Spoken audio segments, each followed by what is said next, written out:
बिस्मिल्लाहिर्रहमानिर्रहीम। तो आज की क्लास में बेटा हम बात करने जा रहे हैं मैन्युफैक्चरिंग बिजनेस की। तो एक मैन्युफैक्चरिंग बिजनेस की अकाउंटिंग किस तरह की जाती है और मैन्युफैक्चरिंग बिजनेस की कॉस्ट ऑफ प्रोडक्शन किस तरह वर्कआउट की जाती है। तो टॉपिक हमारा आज का जो है कॉस्ट ऑफ प्रोडक्शन है। ये भी एग्जाम में 7 से 8 नंबर का एक सवाल आ जाता है और ये भी अच्छे मार्क्स होते हैं एग्जाम पास करने के लिए। तो ये टॉपिक कहने को तो एक छोटा टॉपिक है, लेकिन ये स्कोरिंग टॉपिक है एग्जाम के लिहाज से। तो इन्वेंट्री ऑफ मैन्युफैक्चरिंग बिजनेस, तो हम सब जानते हैं एक्टिविटी के लिहाज से बिजनेस की 3 टाइप्स हैं। Number 1 trading, number 2 manufacturing and number 3 servicing, अगर आपको याद हो। तो जो ट्रेडर होता है वो क्या कहते, जो मैन्युफैक्चर होता है वो ट्रेडर जरूर होता है, क्योंकि वो गुड्स बनाता है आगे बेचने के लिए। तो जब हम बात करते हैं मैन्युफैक्चरिंग बिजनेस की, तो मैन्युफैक्चरिंग बिजनेस के पास बेटा 3 किस्म की इन्वेंट्रीज होती है। नंबर 1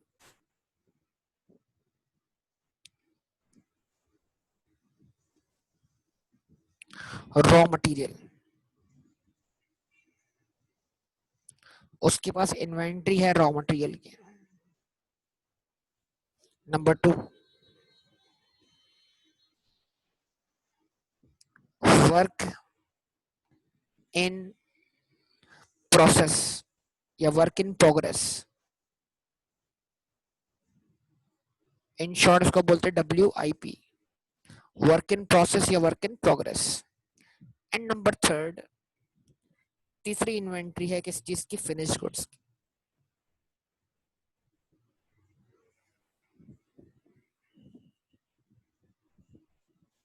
जवाब दो मुझे आप। तो जब आप कोई मैन्युफैक्चरिंग बिजनेस करते हैं तो फिर आपके पास इन्वेंट्री की 3 टाइप्स हो जाती हैं। एक इन्वेंट्री आपके पास क्या है, रॉ फॉर्म में है।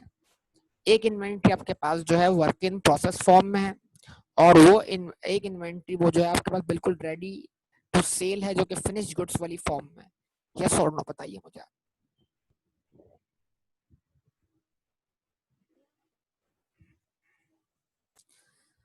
अच्छा जी, अब इसका हम जरा समझे कॉन्सेप्ट। देखिए ट्रेडिंग बिजनेस क्या करता है, गुड्स खरीद कर आगे सेल करता है बनी बनाई। लेकिन जो मैन्युफैक्चर होता है वो एक रॉ मटेरियल परचेज करके उसकी शक्ल चेंज करके उसको प्रोसेस करके रॉ मटेरियल से फिनिश गुड में प्रोसेस करके क्या करता है जनाब, वो उसको आगे फाइनल गुड बना के सेल करता है। मतलब रॉ मटेरियल से फिनिश गुड बनने का जो प्रोसीजर है, इसको हम क्या बोलते हैं, मैन्युफैक्चरिंग। अच्छा बड़ी आसान सी मिसाल है यार, देखें मिसालें इर्द गिर्द से लेंगे, आसान एग्जाम्पल्स देंगे, बात समझ में आ जाएगी, कोई इशू नहीं। देखिए नंबर 1, अगर एक तंदूर वाला है, तंदूर वाला बेसिकली क्या बेचता है, तंदूर वाला बेसिकली क्या बेचता है, रोटी। रोटी उसका क्या हुआ, फिनिश गुड हुआ ना, रोटी उसका क्या हुआ, फिनिश गुड हुआ। ठीक है, अच्छा जी, ऐसे ही है। लेकिन वो रोटी बनाने के लिए उसमें प्राइमरी इंग्रेडिएंट क्या इस्तेमाल होता है, आटा। क्या वो आटा बेचता है या वो रोटी बेचता है, रोटी बेचता है। तो रोटी बनाने के लिए उसको आटा खरीदना पड़ता है ना। तो आटा रोटी का क्या हो गया, रॉ मटेरियल। यस और नो। तो एक तंदूर वाले के पास बहुत सारी बैग्स रखे होंगे आटे के, जो अब तक उसने यूज भी नहीं किए होंगे। यस और नो।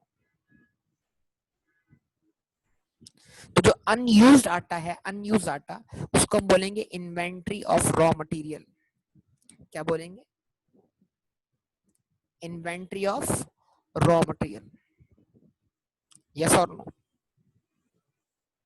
जो आटा अब तक इस्तेमाल ही नहीं हुआ, उसको हम क्या बोलेंगे, इन्वेंट्री ऑफ रॉ मटेरियल। क्या ख्याल है, बात समझ में आती है? सबसे बात पूछ रहा हूँ बेटा। अच्छा, लेकिन जैसे ही उस आटे को लेबर का हाथ लग गया, मतलब लेबर ने वो बैग खोला, उसमें से आटा निकाला, उसमें पानी मिला दिया, तो अब आटे की शक्ल क्या हो गई, चेंज हो गई ना। अब वो आटा रोटी है ना वो आटा आटा है, वो रोटी और आटे के दरमियान की कोई चीज है। क्या ख्याल है बताइए, क्या बोलेंगे उसको, डो बन गई, उसने रोटी की डो बना, मतलब अगर आम लैंग्वेज बोले तो रोटी की रोटी बनाने के लिए उसने आटा गूंद लिया है, या उसके पेड़े बना लिए हैं, या डो बना दी है, जो भी नाम दें आप उसको अकाउंटिंग लैंग्वेज में क्या बोलेंगे? वर्क इन प्रोसेस या वर्क इन प्रोग्रेस। तो जब रॉ मटेरियल को हाथ लग जाए किसका? लेबर का, तो अब वो रॉ मटेरियल नहीं रहता, बल्कि वो क्या बन जाता है? वर्क इन प्रोग्रेस बन जाता है, या वर्क इन प्रोसेस बन जाता है। और लेबर अगर उस मटेरियल पे अपना प्रोसेस कंप्लीट कर ले यहाँ तक कि वो यानी अपनी सेल होने वाली कंडीशन में आ जाए, तो फिर वो फिनिश गुड बन जाता है। मतलब अगर वाकई रोटी पक जाती है तो वो बिकने के लिए क्या है? रेडी है, अवेलेबल है। बड़ी सिंपल सी बात है। जवाब दें।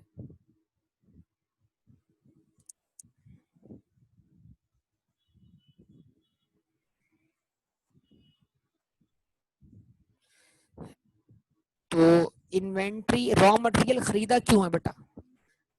उसकी नीयत बेचने की तो नहीं है, लेकिन रॉ मटेरियल खरीदा है रोटी बनाने के लिए, ताकि उसको बेच सके। इसका मतलब क्या है?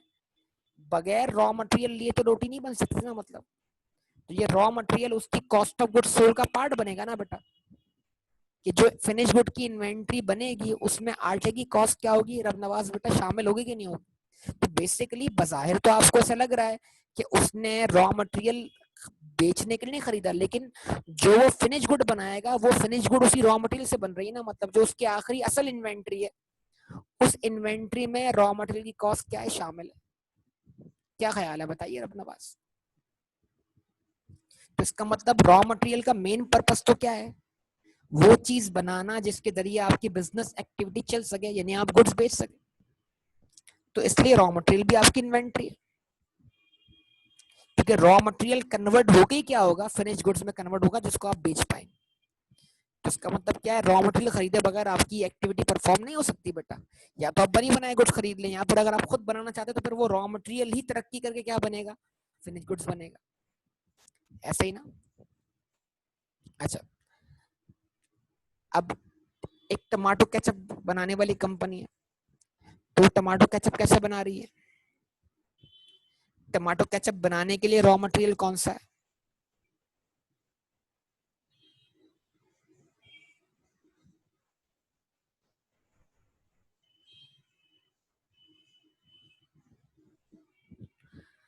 टमाटो केचप बनाने के लिए रॉ मटेरियल कौन सा है?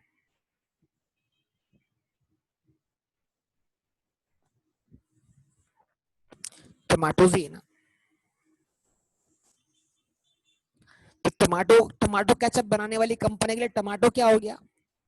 रॉ मटेरियल हो गया।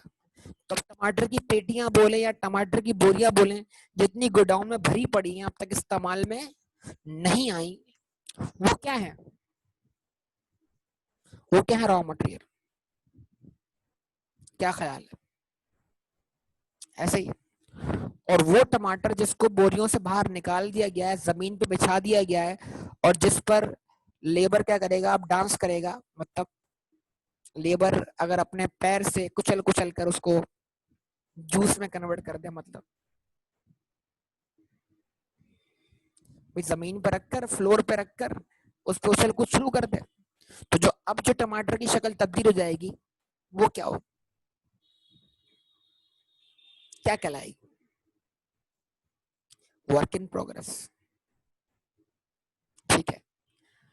और फिर जब उनको पका कर कुछ मिक्स करके और इंग्रेडिएंट शामिल करके बॉटल में फिल कर दिया जाएगा, और मिचेल्स टमाटो केचप की बॉटल क्या होगी? तैयार होगी। तो जो बॉटल मार्केट में मिलेगी, जो जिसको आप खरीदेंगे, या पाउच जो होगा, वो क्या कहलाएगा बेटा? जिसकी पैकिंग भी हो चुकी होगी, वो क्या कहलाएगा? Finish goods. तो मैं खाने पीने वाले आइटम की एग्जांपल से दे रहा हूँ कि आपके लिए बात समझना आसान हो जाएगी। देखें, एक आम तंदूर वाले की बात करें तो यार आप तो बोलेंगे वो तो सर पका पका के दे रहा है रोटियां, उसके पास स्टॉक तो मतलब क्या है, फौरी तौर पे इस्तेमाल हो जाता है। लेकिन ठीक है, आपके शहर में जो है वो रोजाना बेस पे ब्रेड आती है। तो एक डॉन ब्रेड हैदराबाद, आपको पता है डॉन ब्रेड हैदराबाद से ऑपरेट करती है। तो डॉन ब्रेड की कंपनी हैदराबाद में काम करती है। ठीक है। और हैदराबाद में लसीफा ब्रेड है, मतलब मुख्तलिफ ब्रेड बनाने वाली कंपनीज हैं।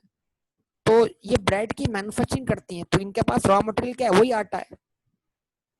फिर आटा ही ब्रेड में क्या हो रहा है? कन्वर्ट हो रहा है। यस और नो बताइए आप मुझे। तो बाकायदा बड़ी बड़ी कंपनीज जो है वो ब्रेड मैन्युफैक्चरिंग कर रही हैं, और वो खुद आटे को ब्रेड में कन्वर्ट कर रही है। बिस्किट मैन्युफैक्चरिंग, बिस्किट की मैन्युफैक्चरिंग लेने उठा लें आप, एक बिस्किट है, उसमें प्राइमरी इंग्रेडिएंट क्या दिख रहा है आपको? फ्लोर ही दिख रहा है ना बेटा। तो बिस्किट्स की मैन्युफैक्चरिंग हो रही है। चलें लेस की तरफ चले जाए, लेस की एग्जांपल ले लें। तो लेस का रॉ मटेरियल क्या है? बेसिक पोटैटोज भी हैं, और उसमें जो मसाला वगैरह स्प्रिंकल किया गया है, जो उसका फ्लेवर है, वो भी इसका मटेरियल ऑब्वियसली है। ऐसा ही है ना? यस और नो बताइए। अच्छा, वो पोटैटो जो बोरियों में बंद पड़ा हुआ है वो क्या है? रॉ मटेरियल है। लेकिन जैसे ही पोटैटो का छिलका उतर गया, वो वॉश हो गया, तो उस पर काम क्या हो गया? शुरू हो गया, वो प्रोसेस होना शुरू हो गया। ऐसे ही उसके स्लाइसेस बन गए, छिलका उतरा, फिर स्लाइसेस बने, फिर वो फ्राई हुआ, फ्राई होने के बाद क्या हुआ? उस पे फ्लेवर्स स्प्रिंकल किए गए, देन फाइनली वो पैकिंग में क्या हुआ? पैक हो गया। जब वो पैकिंग में पैक हुआ तो पैकेट्स रखे हुए ना, पैक हुए हुए, वो आपकी फिनिश गुड्स है। समझ पा रहे हैं? तो इसका मतलब क्या हुआ? Raw material step by step जो है फिनिश गुड बन रहा है। यस और नो? रॉ मटेरियल जो है वो स्टेप बाय स्टेप क्या बन रहा है? फिनिश गुड बन रहा है। ठीक है, तो अब इसमें क्या इन्वॉल्व है?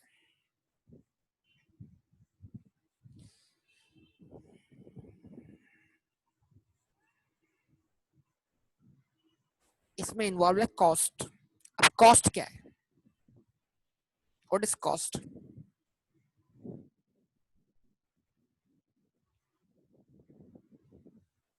ठीक है, कॉस्ट किसे कहते हैं? फिर कॉस्ट को हम कितने हिस्सों में क्या करेंगे? ब्रेक करेंगे।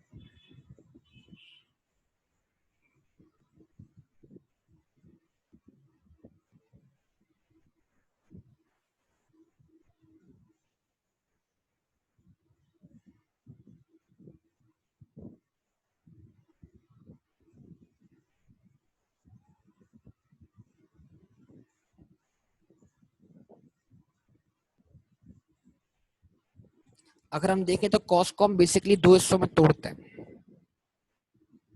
एक को हम बोलते हैं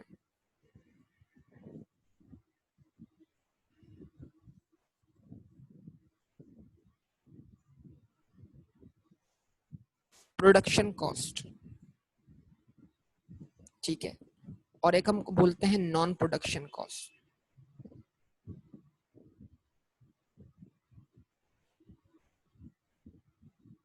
एक प्रोडक्शन कॉस्ट है, और कॉस्ट का ताल्लुक ऑब्वियसली किसी बिजनेस से होगा ना। प्रोडक्शन कॉस्ट और नॉन प्रोडक्शन कॉस्ट।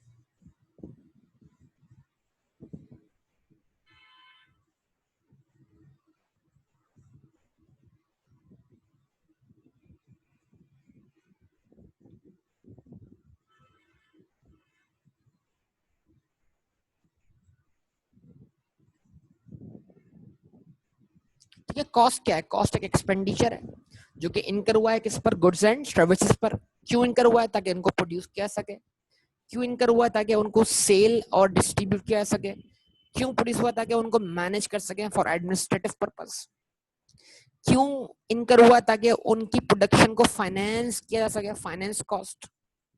कुछ मेरी बातें समझ में आती हैं बेटा? तो कॉस्ट जो है वो खर्चा है, वो पैसा जो आपने लगाया है। क्यों लगाया? ताकि आप गुड्स एंड सर्विसेज प्रोड्यूस कर सकें, उनको फिर डिस्ट्रीब्यूट कर सकें, उनको मार्केट कर सकें, उनको मार्केट तक पहुंचा सकें, एंड सो ऑन, उनको मैनेज कर सकें। तो बिजनेस को मैनेज करने की जो भी कॉस्ट है, जो भी खर्चा आप बिजनेस को मैनेज करने के लिए कर रहे हैं, चाहे वो आप इन्वेंट्री की प्रोडक्शन पे कर रहे हो या इन्वेंट्री की सेलिंग एंड डिस्ट्रीब्यूशन पर या उसकी एडमिनिस्ट्रेशन पर, तो दो किस्म के खर्चे होगा ना। एक जो खर्चा इन्वेंट्री की प्रोडक्शन पे हो रहा है वो क्या कहलाएगा? Production cost. और जो इन्वेंट्री की सेलिंग एंड डिस्ट्रीब्यूशन पर हो रहा है, उसको मैनेज करने पर हो रहा है, बिजनेस चलाने पर हो रहा है, बिजनेस के ऑपरेट करने पर हो रहा है, वो क्या है? वो नॉन प्रोडक्शन कॉस्ट है। ठीक है, अगर मैं इसको बुनियादी तौर पर ब्रेक करूं तो क्या है, अगर मैं लिखूं यहाँ पर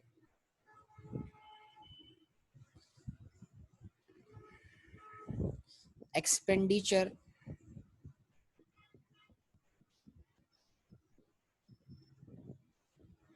incurred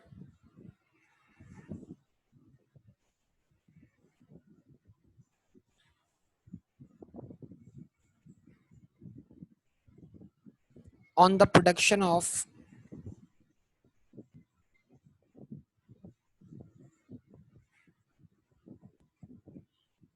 goods and services। ठीक है जी। और नॉन प्रोडक्शन कॉस्ट क्या है, expenditures incurred for operating a business।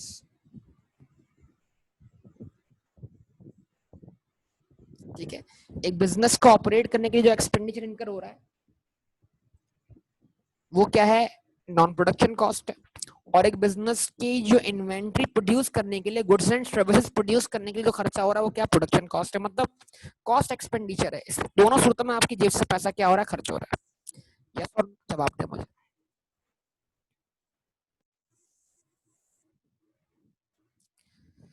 सही है बेटा। तो आपकी जो प्रोडक्शन कॉस्ट है उसकी दो टाइप्स हो,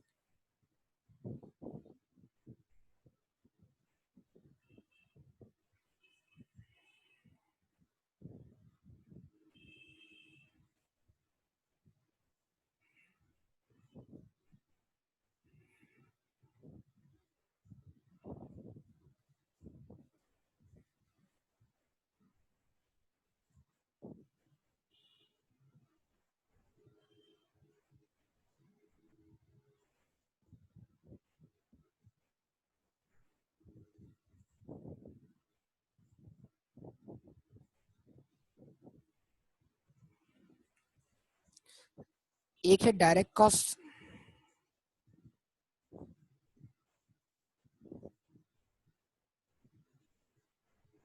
और बेटा एक है इनडायरेक्ट कॉस्ट।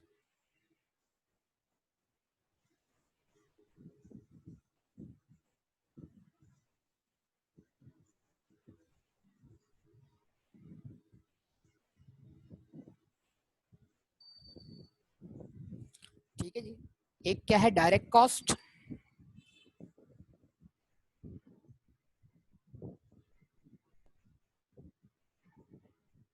और एक क्या है इनडायरेक्ट कॉस्ट। अब डायरेक्ट कॉस्ट क्या है, डायरेक्ट कॉस्ट वो कॉस्ट है जिसके लिए हम क्या बोलेंगे कि ये डायरेक्टली ट्रेसेबल है।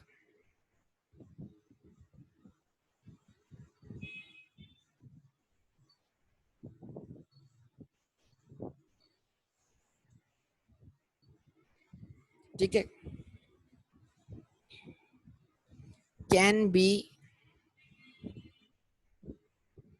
allocated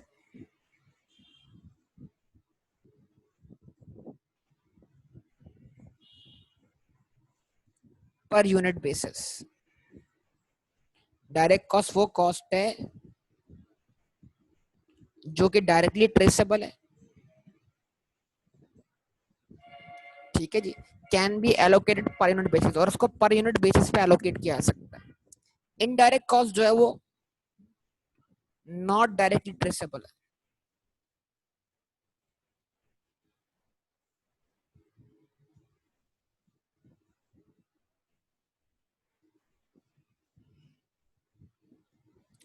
हम किसी भी प्रोडक्ट को देखकर अंदाजन लगा सकते हैं इसमें कौन कौन सी इनडायरेक्ट कॉस्ट इन्वॉल्व है, लेकिन हम इसकी क्या कहते हैं, इस प्रोडक्ट को देख के अंदाजा लगा सकते हैं कि इसमें कौन कौन सी कॉस्ट इन्वॉल्व है। ठीक है, can not be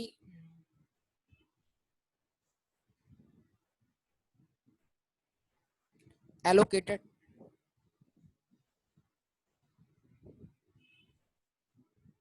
per unit basis।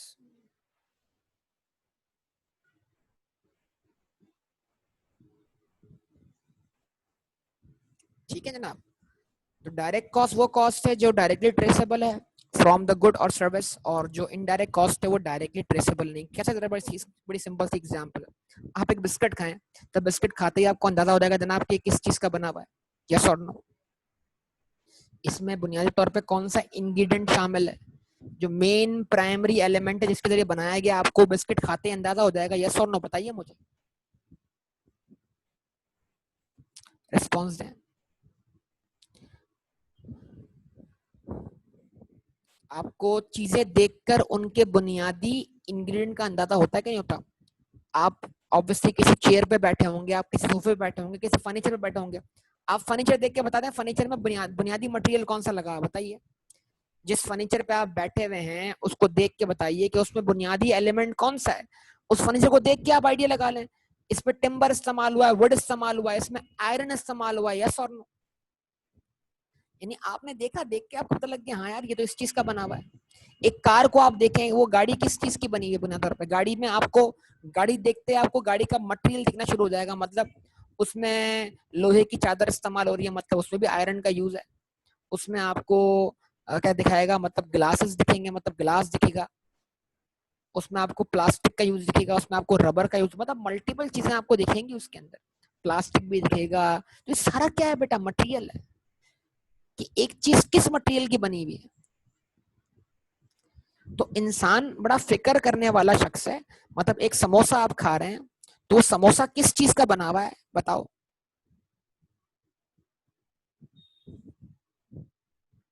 आपने कॉलेज की कैंटीन से एक समोसा खाया, तो वो समोसा या रोल खाया, वो रोल किस चीज का बना हुआ है, वो खाते ही आपको आइडिया हो गया ना।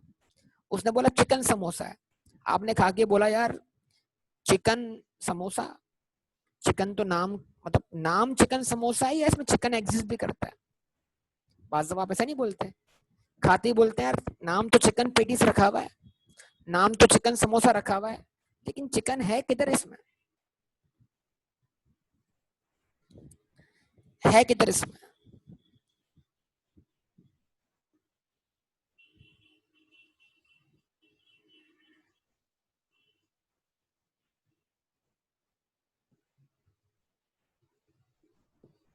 आप जवाब दीजिए इस बात का।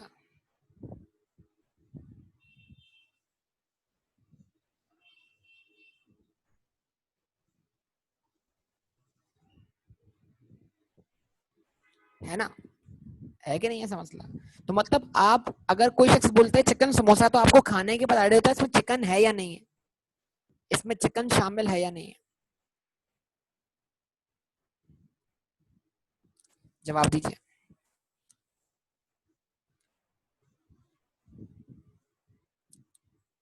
समझे बात को।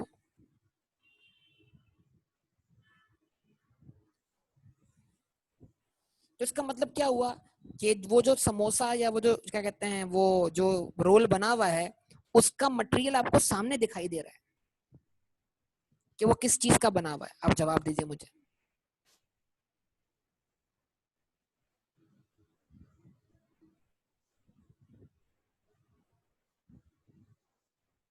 ऐसा ही है ना बेटा।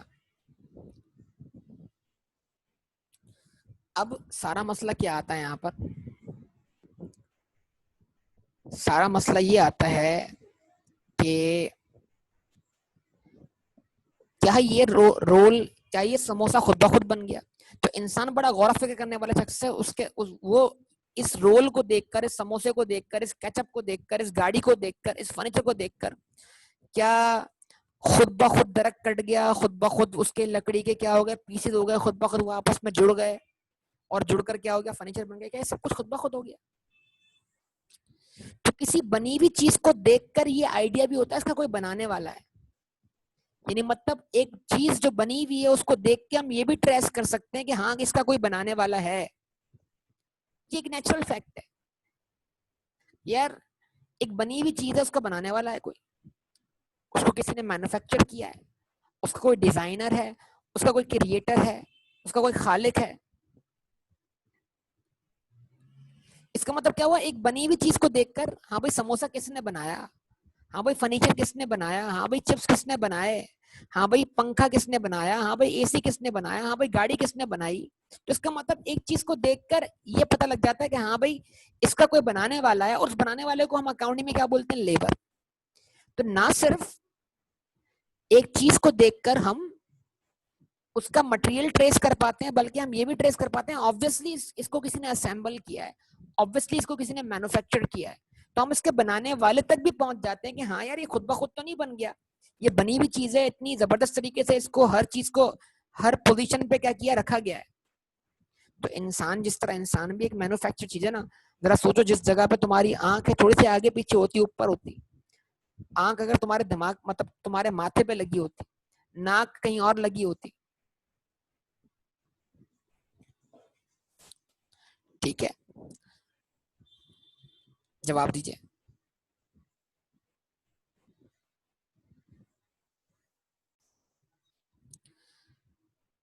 ठीक है जी। तो उसका कोई बनाने वाला है, तो इंसान का भी बनाने वाला है, कोई जाहिर सी बात है। खैर अभी तो ये हम इस तरह बातें नहीं करते, लेकिन हम एक सिंपल बात करने जा रहे हैं, मतलब एक बनी हुई चीज को देखकर हम ये सोचते हैं ना, ये ट्रेस कर पाते हैं। तो उस बनाने वाले को भी तो पैसे दिए होंगे ना हमने। तो इसका मतलब क्या है, एक तो हो गई मटेरियल की कॉस्ट, एक तो हो गई मटेरियल की कॉस्ट, और एक हो गई उस मटेरियल को तरतीब देने की कॉस्ट, बनाने वाले की कॉस्ट, लेबर के वेजेस, यस और नो, जवाब दें। लेबर के वेजेस हैं या नहीं है, क्या ख्याल है।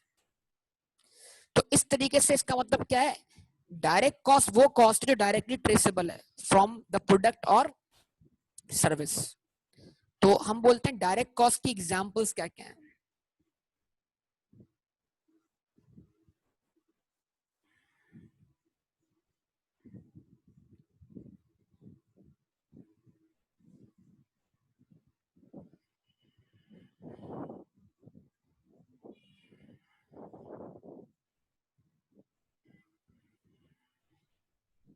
ठीक है जी। तो डायरेक्ट कॉस्ट में सबसे पहले क्या आएगा, direct material,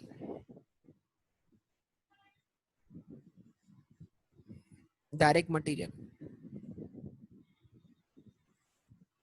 mostly direct cost by nature variable होती है, समझ ले 95% डायरेक्ट कॉस्ट बाय नेचर क्या होती है, वेरिएबल होती है। तो डायरेक्ट कॉस्ट को एक तरह से आप बोल सकते हैं वेरिएबल कॉस्ट, ज्यादातर उसमें एलिमेंट बाय नेचर वेरिएबल होता है। ठीक है, डायरेक्ट कॉस्ट में एग्जांपल क्या गई, डायरेक्ट मटेरियल और डायरेक्ट लेबर। वो लेबर जो प्रोडक्शन में डायरेक्टली इन्वॉल्व है, वो लेबर जो एक गाड़ी का दरवाजा जोड़ रहा है, वो लेबर जो एक गाड़ी का टायर फिट कर रहा है, वो लेबर जो एक गाड़ी के अंदर जो है वो उसका मिरर फिट कर रहा है, या उसका क्या कहते हैं ग्लास फिट कर रहा है, सो ऑन, मुख्तलिफ किस्म की फिटिंग्स कर रहा है, असेंबलिंग कर रहा है। वो लेबर जो आटे को रोटी बना रहा है, मतलब जिसके हाथ के जरिए वो चीज क्या हो रही है, बनती हुई दिखाई दे रही है। या अगर हाथ से नहीं बना रहा तो ऑब्वियसली वो लेबर किसी मशीन को ऑपरेट कर रहा है, यस और नो, मशीन के जरिए बना रहा है। और एक किसी चीज होती है, वो क्या होती है, डायरेक्ट एक्सपेंसेस, जिनको हम कॉस्ट अकाउंटिंग में बोलते हैं डायरेक्ट ओवरहेड्स।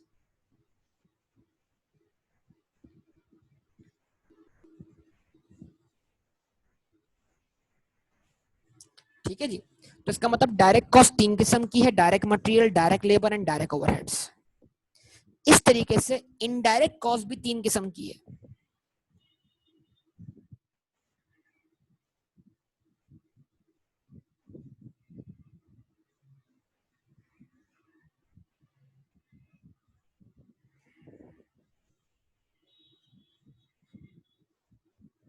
इस तरीके से इनडायरेक्ट कॉस्ट भी तीन किस्म की है। इनडायरेक्ट मटेरियल,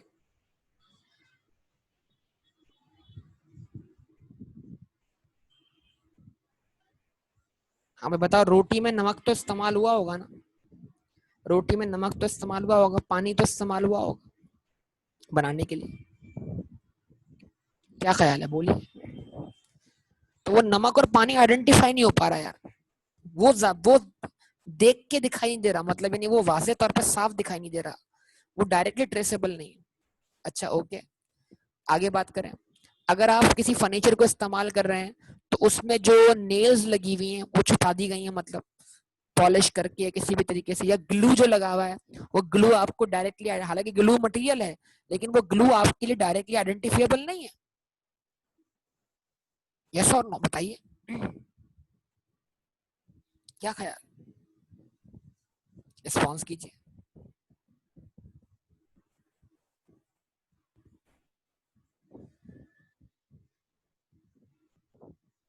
है ना ऐसा? क्या कहते हैं, ये इनडायरेक्ट मटेरियल हो गया।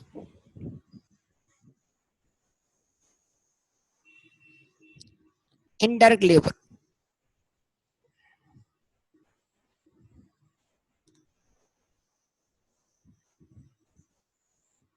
फैक्ट्री में स्वीपर है, फैक्ट्री में स्वीपर है, स्वीपर जो क्या करेगा, मशीन्स वगैरह के एरिया की, फैक्ट्री की सफाई करेगा। अगर फैक्ट्री की सफाई नहीं हो पाएगी तो काम कैसे चल पाएगा? तो फैक्ट्री में जो स्वीपर है उसका कोई डायरेक्टली रोल नहीं है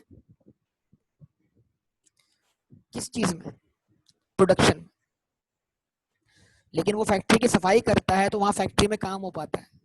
तो मतलब जो स्वीपर है उसकी कॉस्ट फैक्ट्री कॉस्ट का क्या है, पार्ट है, वो फैक्ट्री में इन्वॉल्व है ना।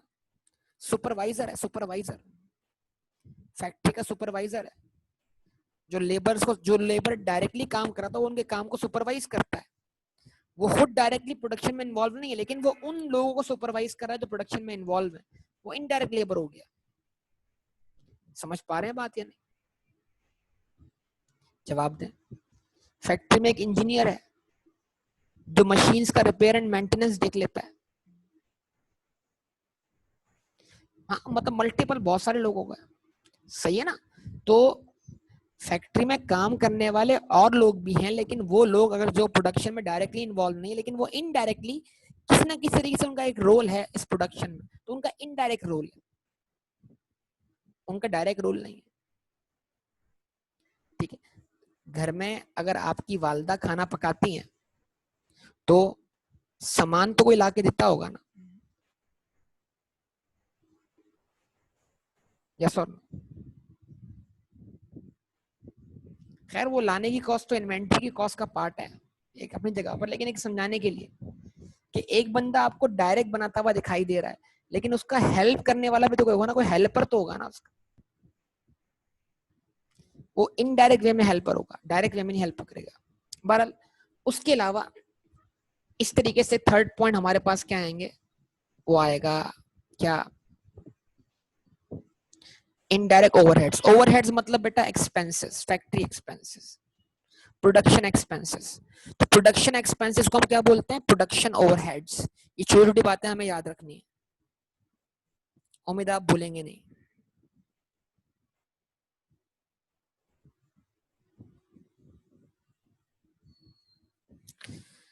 अब इनडायरेक्ट, अगर फैक्ट्री रेंट पर है तो रेंट क्या है, फैक्ट्री की फिक्स कॉस्ट है, यस और नो बताइए, जवाब दें। रेंट क्या है, फैक्ट्री की फिक्स कॉस्ट है, जवाब देना बेटा।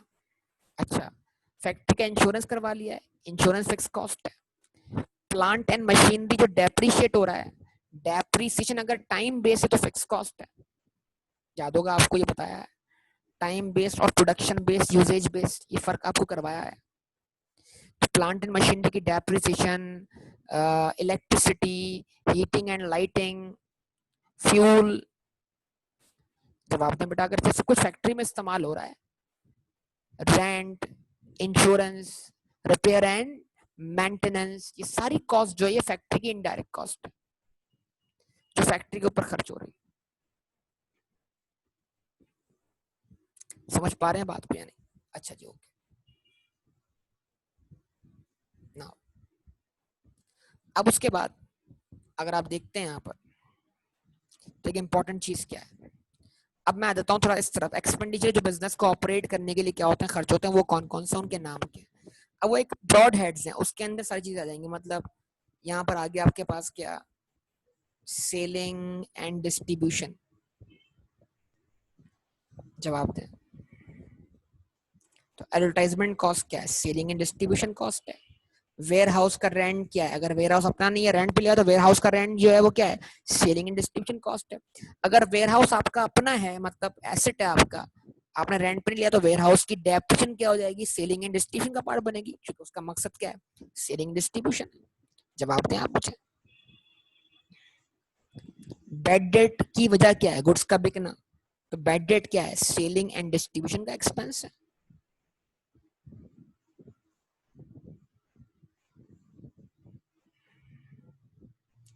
एडमिनिस्ट्रेटिव एक्सपेंसेस,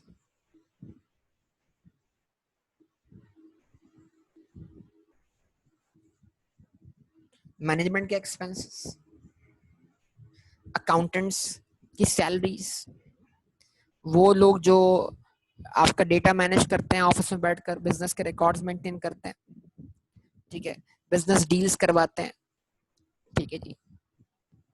एडमिनिस्ट्रेटिव, वो कंप्यूटर, वो प्लांट, वो कंप्यूटर, वो मशीनरीज जो ऑफिस में इस्तेमाल हो रही हैं।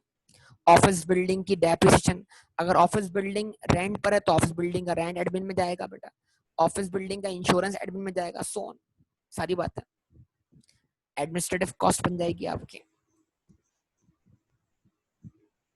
ऑफिस का फर्नीचर बिल्कुल, उसकी डेप्रिसिएशन बिल्कुल इसमें आ जाएगी, मतलब जो चीज जहां इस्तेमाल हो रही है उसकी कॉस्ट वहीं एलोकेट की जाएगी। इसको बोलते हैं एक्सपेंसेस बाय फंक्शन, मतलब आप फंक्शन के हिसाब से क्या करें, एक्सपेंसेस को एलोकेट करें, एडमिन, सेलिंग, ठीक है। उसके बाद फाइनेंस कॉस्ट, बैंक चार्जेस क्या है, फाइनेंस कॉस्ट है। इंटरेस्ट एक्सपेंस क्या है, फाइनेंस कॉस्ट है। फाइनेंस चार्जेस, जवाब दें। तो ये तमाम बातें आपके सामने मैंने यहाँ पे बुनियादी तौर पे रख दी है, ठीक है। उम्मीद करता हूँ यहाँ तक आपको बात समझ में आ रही हो। तो ये एक तरह से आपके सामने स्ट्रक्चर रख दिया किस चीज का, कॉस्ट का। अब जो हमें आगे बात करनी है वो क्या है, देखें। अब मैन्युफैक्चरिंग प्रोसेस क्या है, मैन्युफैक्चरिंग प्रोसेस जो है ना वो क्या है कि रॉ मटेरियल जो है वो स्टेप बाय स्टेप कैसे फिनिश गुड बन रहा है। तो हमें करनी है कॉस्टिंग किसकी, फिनिश गुड्स की, मतलब रॉ मटेरियल की कॉस्ट से हमें फिनिश गुड्स की कॉस्ट क्या करनी है, उठानी है। तो हमें समझना क्या है, आप जरा इस चीज को, इस पे गौर कीजिएगा आप लोग। ठीक है, सबसे पहले उठानी है हमें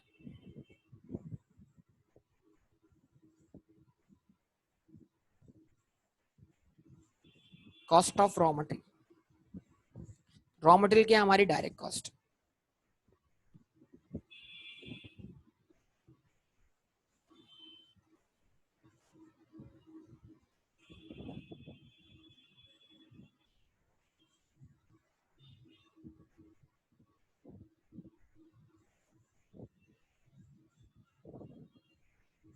तो हमने साल भर में कितना रॉ मटेरियल कंज्यूम किया है फिनिश गुड्स बनाने के लिए, तो जितना रॉ मटेरियल हमने कंज्यूम कर लिया होगा वो कॉस्ट ऑफ रॉ मटेरियल का पार्ट बन जाएगा। इसमें हमने प्लस करना है, क्या प्लस करना है,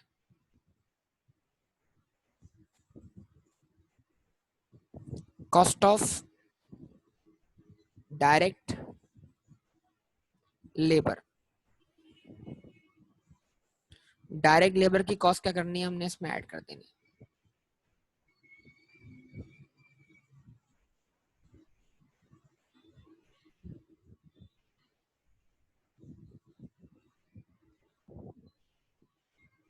फिर प्लस क्या करना है इसमें, कॉस्ट ऑफ डायरेक्ट ओवरहेड्स। अच्छा सर, डायरेक्ट ओवरहेड्स की एग्जांपल नहीं दिया आपने, कोई मसला नहीं, दे देते हैं बेटा। अच्छा, वैसे डायरेक्ट ओवरहेड्स का जो है वो आ, जो हेड है वो बहुत कम दिखेगा आपको क्वेश्चंस के अंदर, लेकिन फिर भी एग्जांपल इसकी मौजूद है। टेक्सटाइल इंडस्ट्री में क्या होता है, मुख्तलिफ प्रोसेस होता है ना, यानी पहले कॉटन जो है वो क्या बनता है बेटा, फाइबर बनता है, फाइबर से क्या बनता है, फैब्रिक बनता है, फैब्रिक के बाद क्या होती है, उस पर डाइंग होती है, कलरिंग होती है, फिर प्रिंटिंग होती है, मतलब मल्टीपल प्रोसेस हैं, ऐसा होता है कि नहीं होता, जवाब दें। रेस्पॉन्स है बेटा। तो अगर फर्ज करें एक प्रोसेस जो है, एक प्रोसेस है जो आपके प्रोडक्शन का पार्ट है, वो आपके पास नहीं है, उसको आप आउटसोर्स कर देते हैं, क्या करते हैं, आउटसोर्स। तो अगर आप अपने प्रोडक्ट का एक काम किसी बाहर से करवाते हैं अपनी प्रोडक्ट को रॉ मटेरियल आपका है लेकिन काम उस पर कोई और कर रहा है, तो इसका मतलब लेबर फिर आपका नहीं हुआ ना। आपने खाली बस क्या करनी है, उस प्रोसेस की पेमेंट कर देनी है ताकि वो रॉ मटेरियल आपको प्रोसेस होकर मिल जाए। क्या ख्याल है, जवाब दीजिए। इसको हम बोलते हैं क्या, सब कॉन्ट्रैक्टिंग कॉस्ट, मतलब प्रोडक्ट को आउटसोर्स करने की कॉस्ट। तो अगर अपने प्रोडक्शन का कोई भी प्रोसेस आप कहीं और से परफॉर्म करवा रहे हैं, तो जो आपने अपना आउटसोर्स किया है काम, उसको हम क्या बोलेंगे, डायरेक्ट ओवरहेड्स। ठीक है, एग्जाम्पल और भी मैं आगे दे दूंगा, लेकिन फिलहाल इतनी एग्जाम्पल अभी आप ध्यान में रखिएगा। अगर आप हैदराबाद की बात करें तो हैदराबाद में एक कॉटेज इंडस्ट्री है चूड़ी बनाने की। जब चूड़ी बनती है ना बैंगल्स, तो वो रिंग वाली शक्ल में होती है रिंग, उस रिंग में से उसको अलग करना होता है। वो रिंग में से अलग करने का काम आज भी आउटसोर्स होता है, मतलब मुख्तलिफ घरों में भेजा जाता है जहाँ पे औरतें क्या करती हैं, उनको अलग अलग कर रही होती है। मतलब वो काम फैक्ट्री में नहीं हो रहा होता और वो काम आउटसोर्स कर दिया जाता है, उसके अलग से पैसे दे दिए जाते हैं।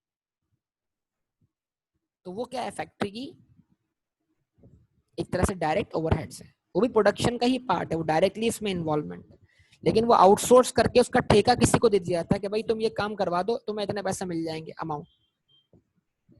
समझे बात को, डायरेक्ट ओवरहेड्स, आउटसोर्सिंग, सब कॉन्ट्रैक्टिंग कॉस्ट। समझे बात। तो जब हम इन तमाम आइटम्स को प्लस कर देंगे बेटा, तो direct labour, direct material, direct labour और डायरेक्ट ओवरहेड्स, जब हम इनको प्लस कर देंगे तो इन सब का सम जो होगा, वो सम जिसके बराबर आएगा उसको हम बोलेंगे क्या, उसको हम नाम देंगे कॉस्ट का, प्राइम कॉस्ट।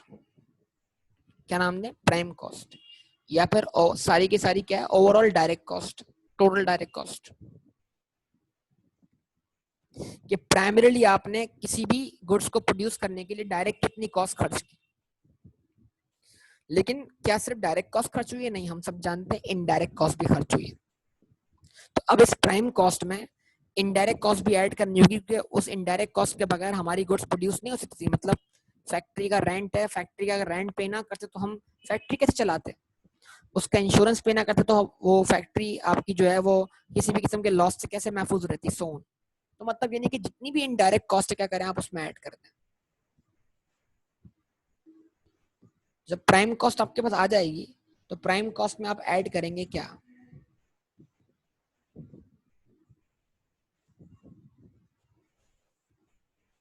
इनडायरेक्ट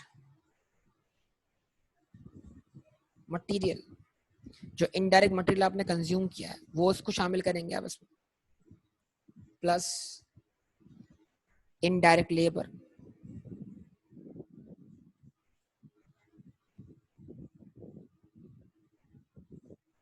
प्लस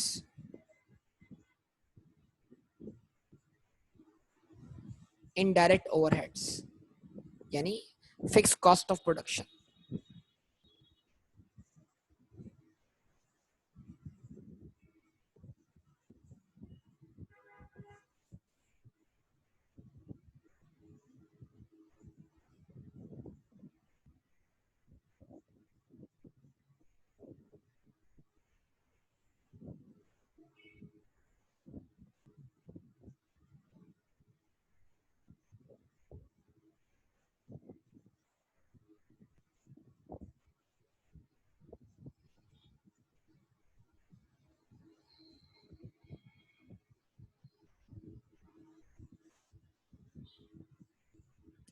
तो जब हम प्राइम कॉस्ट में ये तीनों इनडायरेक्ट कॉस्ट ऐड कर देंगे तो हमारा जो आंसर आएगा वो अब कहलाएगी क्या, जो टोटल आंसर होगा वो क्या कहलाएगा, वो कहलाएगा प्रोडक्शन कॉस्ट। प्रोडक्शन कॉस्ट मतलब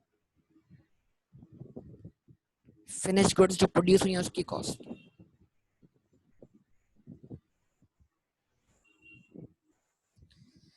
तो इन तमाम बातों को ध्यान में रखिएगा। इसका मतलब क्या है कि अगर हमें किसी भी गुड्स की कॉस्ट निकालनी है तो हमें ये मालूम करना है इसमें क्या कुछ इस्तेमाल हुआ है, कितना मटेरियल इस्तेमाल हुआ है, कितनी लेबर कॉस्ट खर्च हुई है, कितने डायरेक्ट ओवरहेड्स खर्च हुए हैं, फिर कितने इनडायरेक्ट ओवरहेड्स खर्च हुए हैं, कितना इनडायरेक्ट मटेरियल है। तो वो सब कुछ एड अप करने से क्या मिल जाएगा आपको, डायरेक्ट फिनिश गुड की कॉस्ट मिल जाएगी। समझे बात या नहीं बेटा, यहाँ तक मेरी गुफ्तगू समझ में आई, एक बिल्कुल बेसिक आपसे स्टार्ट किया है, और इस चैप्टर में तो कुछ बातें आपकी आगे जो करेंगे वो पढ़ी भी होंगी, क्योंकि आपने क्यूएमटी के अंदर भी उनको कवर किया हुआ। ठीक है, तो यहाँ तक कोई मसला हो तो बताइए बेटा, जवाब दीजिए। यहाँ तक कोई बात जो आपको समझ में आई हो, कोई बात जो समझ में आई हो? अच्छा, समझ में आ गया सब कुछ, ओके। तो यहाँ तक इंशाल्लाह इसको स्टॉप करेंगे बेटा, बाकी इंशाल्लाह आपसे कल की क्लास में डिस्कस करेंगे। ठीक है, ओके, अल्लाह हाफिज।